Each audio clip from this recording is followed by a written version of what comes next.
What's cooler than that? His aunt says man who choked out DCS worker on camera did so because of closed-door meeting with his 9-year-old daughter. So this what does DCS stand for? Department of Child Safety, right? Mm-hmm. So this guy showed up, took his daughter into a room, just him and her. She's 9 years old, without the father's permission or without notifying the father. He showed up at her school, I believe, took her into a room with just her and him, and talked to her for over an hour, and then left. And then the girl showed up at her dad and told her dad, like, I don't want to go back to school anymore. Like, she was dealing with some weird stuff.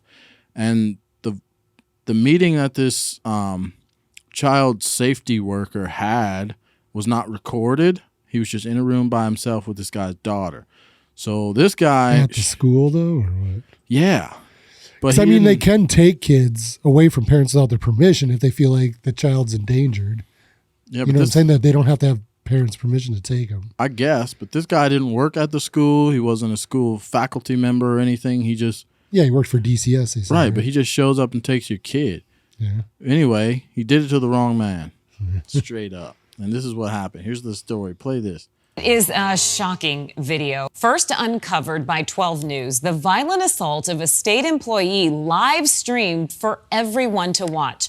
Tonight, 12 News is learning more about what prompted this man, DeAndre Johnson, to nearly choke a Department of Child Safety caseworker to death. 12 News journalist Sean Rice spoke with a family member today who says Johnson had been trying to get answers on an incident that involved his daughter. Sean, what's going on?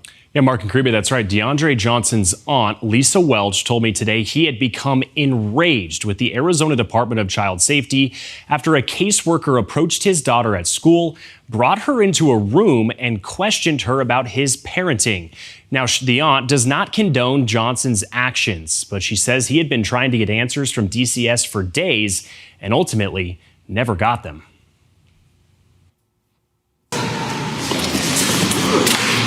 Inside a Mesa office building, a DCS caseworker loses consciousness. He was a dead man. DeAndre Johnson films himself choke out the DCS worker for several minutes before onlookers prevent him from hurting him even more. One day before this violent assault, Johnson took to Facebook to express his frustration over the very same caseworker approaching his daughter at her school. You damn right I'm mad. You damn right I'm mad. How much more information you need? Somebody that didn't work at the school took a 9-year-old girl into a room and there ain't no video or audio recording.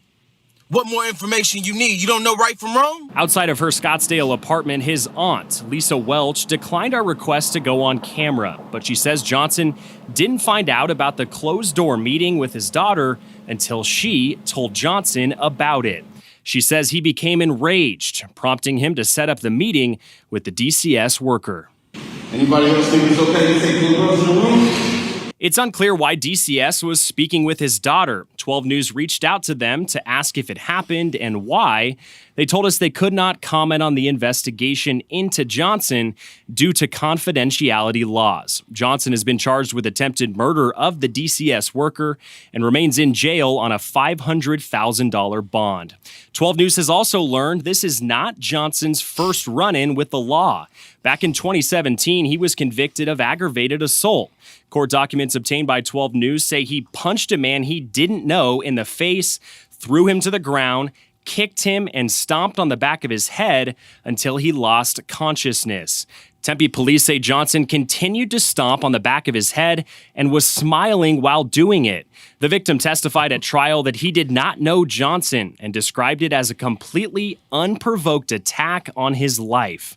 Johnson was sentenced to nearly a year in jail and 4 years on probation after his release. All right. So this guy, first of all, what is it with people nowadays recording everything? Yeah, recording their crimes. He was on Facebook Live. It's I don't get it. It's like, what do you expect? Self-incrimination.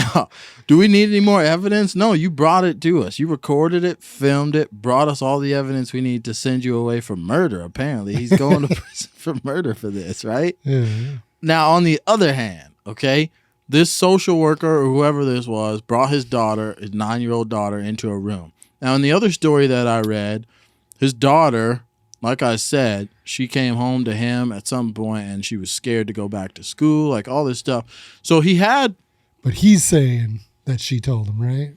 I think so. That's the information they gave. So Yeah, how do we know anything he's saying is any credible more than the DCS worker, right? We don't. Right. And he's obviously a very violent individual, and he just attacks people for no reason. So it's like, okay. But I'm putting myself, because a lot of people in the comments that I saw with this video, a lot of people with children and whatever else are standing up for him to a certain extent, for the fact where it's like, social workers have been known to abuse children. That's a thing for sure. Yeah. It happens all the time, right? So you show up, take my daughter, my 9-year-old. I'm putting myself in this situation. You take my 9-year-old daughter into a room. You show up. First of all, I don't know anything about it. You just show up and talk to my kid. Take her in a room by herself, just you and her, unrecorded. Why is this stuff not forced to be recorded? If you're in a room with a child, some random person's child by yourself, and it's a man, wasn't a female that went to like talk to this little girl in a room by herself for an hour. It was a man. And you don't have to notify the parents. You don't have to record the interaction. He's saying the little girl came home, didn't want to go back to school anymore after this incident. Yeah, I mean, at that point, I might lay somebody out too. I might have some real things to say to this fool. Okay, and I'm not saying the guy didn't do something, but say he didn't. Say he didn't do anything to this girl. So his job told him to go grab this girl, right? And then the school did it. So is it even the worker himself's fault that he went and did his job? If the state or whoever he works for, obviously works for DCS, so he has a boss, right? Like, hey, we got a call from the school saying this. They call in because DCS they can take kids away from you. That's crazy. If they feel like their life's in danger. So we're trying to question her based off of something somebody said. Maybe somebody said that her dad did something to her. So they brought her into a room to question her, is what I'm thinking. See, that never came up in any of the news stories about this guy. It never came up that his daughter was saying he was abusive or this or that. No, but she doesn't have to say anything. Somebody like a teacher could have saw her. Maybe she was like beat up or she looks like she's getting abused at home. Like say you witness her. Like, would you want to call somebody if you saw a girl that looks like she's being abused, you know? Right, you would probably want to call somebody. Right. Because, you got to, I'm going to get somebody in here to fix this situation. Okay, and in that situation... And they call DCS, and then DCS sends one of their workers. So is it even... I'm not saying the worker didn't do something wrong. Maybe he did. Right. Because obviously they're saying they're not actually giving you all the details. Right. So, and maybe he's not supposed to bring in a room without doing any of that. I don't know. But maybe they are allowed to do that through their job, Maybe they accept all this training. They do background checks on them, all that. Because it's a government job, right? So you're getting, it is. Please. People get background checks all the time and they're abusing kids, though. Just because they never got caught. Hell with you. Don't. Listen, right? I mean, you have a different perspective from this. What if it was your daughter? You've got a daughter. How would you feel about this? It's not recorded? No, I get it. And if his daughter did say something happened, I totally get that too. Then, I'd be pissed. Yeah. But like if I know I did something wrong and they took her in to question her because I was abusing my daughter and I'm just getting mad because that's the thing. Is he just getting mad because they're going to take her away from him? No, that's the thing. Because that's possible. That's the thing. His reaction to this makes me think, like, if you were guilty of beating up your daughter and DCS showed up to question her, I feel like you would not approach them and beat the guy up for that. You would be like trying to talk to your daughter and get her to shut up, right?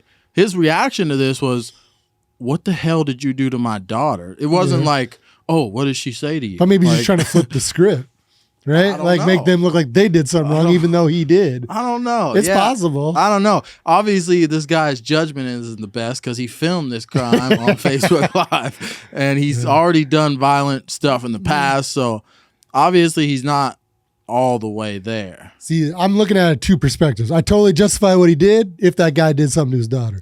But if all he did is question her because somebody reported that maybe something's happening in the home and they came in to question her about it so they could find out what's going on, then like what he did was a little too far. You know? Yeah, man. I'm trying to look at it both ways because right. don't really know what's going on. I want to look at this from the perspective of being a dad. Yeah, you brought my daughter in a room. Yeah, I'd probably shoot somebody. I wouldn't even choke them out. I wouldn't even give them that chance. Yeah. Here's my thing. Why don't you have to notify the parents that you're talking to their child for an hour in a room by themselves? Right? The world's just too weird for shit like that to be going on now. I don't trust any adult with my children. That's how I feel. I get that, but the thing is, if you told him before he did anything, he's just going to go grab her. True. Right. Okay. I get what you're saying. Yeah. If this was actually a domestic violence case and the daughter's getting beat up by the dad or abused or whatever, yeah, you wouldn't want to talk to him before, right? I get You got to take the girl out of the situation first. You know, get her away from the problems because he might do something even worse. Yeah. Yeah. This is a tricky one, man. Because like I said, nothing ever came up in the news stories that I looked at about this. No one was accusing him of abusing his daughter. None of that came up, right? You would think they would dig into that and be like, his daughter had came to teachers previous and told them he's been none of that came up. So that makes me think, I don't know, social workers were just involving themselves for no damn reason. I'm thinking somebody at the school called. Yeah, Karen. Because how's that guy going to know? Until somebody calls him. He's not just walking around school. Well, he found out because... He's like hunting... maybe he's just like hunting little girls down. I don't know. No, he could be a fucking freak like that. Right. You know? Maybe. They said the dad found out because his aunt ended up telling... His aunt ended up telling him... So she must have told her aunt first. Yeah, the daughter must have told the aunt, and his aunt ended up telling him what happened at the school, and that's how the dad found out about it. But that's the thing too, did they say who the girl's actually living with? I think she lives with her dad, as far as I know. Or does he live with his 9-year-old daughter? It might be his daughter, but doesn't mean he gets to live with her. Maybe something's already brewing there too, where he's only got like visitations or something. That's a good question. Because they could take those away from him, maybe that. And who knows? Maybe it's his ex-wife, his girlfriend doing it, so he gets himself in trouble, you know? Whoever he had the kid with. Maybe. Women are like that, right? There are some conniving women, man, that'll cause problems because they don't want, they want total control. Yeah. And you're fighting them back, and they're like, well, I'm going to do this. Right, right. So maybe she called it in on him, you just never know. That's true. Yeah, but there's a lot of controversy about this story because some people stand up for him. Yeah, what are you, a freaking Nazi? Right? Communist? Voted for Kamala. I'm just trying to think of like any possibilities besides just this guy being a crazy guy taking her into the room, You just went straight to blaming the black man, Skis. That's what just happened. I'm not saying that guy wasn't a crazy person. You called him a criminal. You stood up for the social molester or something. He could have been. And maybe there should be laws in place where you do have to so people do know what's going on. Maybe there's just not those laws in place, Yeah. You opened my eyes to that point where it's like, yeah, if the daughter's actually being abused or something, yeah, I understand why you wouldn't talk to the dad. Because imagine if you're that social worker going to meet this guy and like you just thought you were doing like your job, and some guy's like, ugh. Choke you out. You're like, what's going on? So, man, moral of this story, I guess, social workers, maybe you guys need to be trained in a little bit. That guy did not look like a big dude. Yeah, I think he had you in a single leg, like rear naked choke for a single arm because he had to like reset his phone. His phone fell over. So he must have had you locked up with one arm while he set his phone back up to finish this interview with this guy. I don't know, man. Stop recording yourselves doing crimes. If he had not recorded himself doing this, I don't know. He might have more of a chance in court. He might not be getting charged of first degree. That's another thing. Because first degree is because it's planned. Right. But, bro, that's another thing that makes me think he might be innocent. Because he felt he was completely in the right enough to the point where he's like, I'm going to Facebook Live record this shit. I'm going to show the world this scumbag took my daughter in this room and I'm right and like all this, right? He thought he was in the right. He didn't think 3 steps. He's a criminal. Maybe he did, though. Maybe he's just trying to get the justice of the people on his side, to help churn the court case, you know. And a lot of people are on his side too, by the way. So, oh, for sure, people will be. And I'm conflicted, right? I mean, I'm not standing up for this guy at all, but the situation itself, if I was a parent, which I'm not, I'd like to repeat that, but just in my own little fantasy world where this is my daughter and I'm like, find out she was in the room with some random ass black man from social services, I'd be like, listen, bro, you and me, yeah, don't you ever do that shit again. Like if my daughter told me he did something, yeah, it's over. Now, if they were just like, if she never says anything or didn't really affect her, but you're saying she wasn't going back to school and stuff, so yeah, he said that's what he's saying. I read somewhere that he said, yeah, his daughter all of a sudden she didn't want to talk anymore and she didn't want to go back to school. So it's, I don't know, there's a lot of weird stuff surrounding this story. It just doesn't sit right. So who's right, who's wrong? I don't know. You guys be the judge. I'm sure we won't hear nothing about it again. Oh, I'm gonna keep up with this story. We might bring you guys an update if he gets sentenced or something. If you're gonna be lifting this heavy, you should not be going that fast. You're gonna injure yourself. Like imagine doing a squat. You have a ton of weight on, you're like maxed out on weight, and you're trying to squat as fast as possible, right? You're going to hurt yourself somehow. You're gonna snap up your back. Okay, slow and controlled has always been the method of proper lifting. People forget. But when you're in a gym like this, you get this weird, if there's people walking around, there's hot girls and tight things, you get this weird, you could tell he's wearing camo pants, right? He thinks he's a badass.